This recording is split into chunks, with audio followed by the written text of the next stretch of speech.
Bagong seafood restaurant sa Tansa, Cavite na may naglalakihang mga alimango na laging bagong luto. Kita nyo naman, oh. Napakalaki niyan. Crispy pata na malutong at juicy naman inside. Uy. Dami.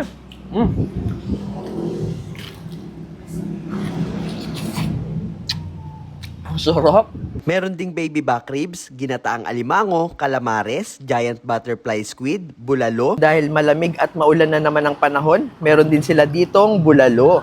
at unlimited chicken wings with rice. At syempre, bago natin tikman tong kanilang mga nagsasarapang seafood, mga crispy pata, sasabihin ko muna sa inyo yung kanilang exact location. Dito sila located sa Barangay Paradahan 1, Tansa, Cavite. Tapat lang sila ng Flex Fuel at open sila dito 10 a.m. to 10 p.m. Monday to Sunday. Unahin nating tikman itong kanilang buttered garlic crabs na naglalakihan. Tignan nyo naman, always fresh yung sineserve nila dito. At easy na lang yan kainin dahil nakabukas na. Tatanggalin nyo na lang yung shell. Kitang-kita nyo naman, oh, malinamnam at malaman. Pa natin? Ang sariwa ng lasa ng crab nila.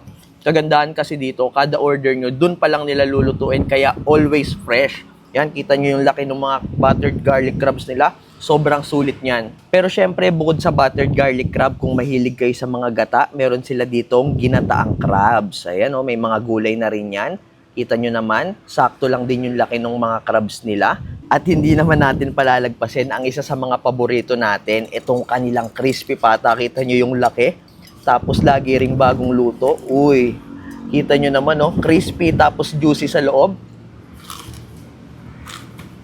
At malutong. Meron din sila ditong calamares na meron na rin yung kasamang sauce. Kita nyo naman yung calamares nila, oh, ang lalaki din.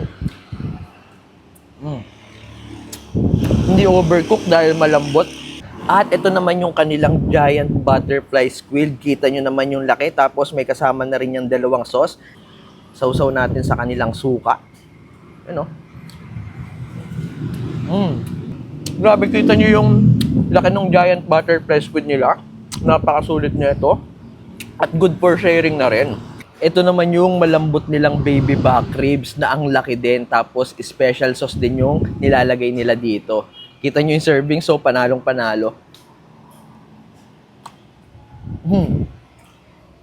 Melt in your mouth yung laman.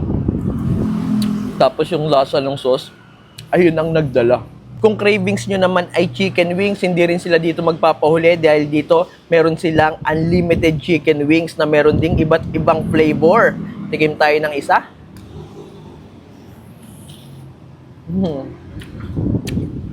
Malinamnam din yung lasa ng manok.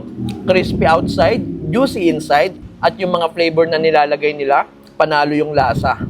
At syempre dahil malamig at maulan na naman ang panahon, meron din sila ditong bulalo. Kaya yan, kung naghahanap kayo ng affordable seafood restaurant na sulit sa dami ng servings, try niyong puntahan itong Krusty Krab Restaurant. Dito lang yan sa May Tansa, Cavite. Grabe, napakasulit ng mga pagkain nila dito at ang dami ng servings. Good for sharing. Kagandahan dito, meron na rin silang parking space at ang lawak ng kanilang dining area.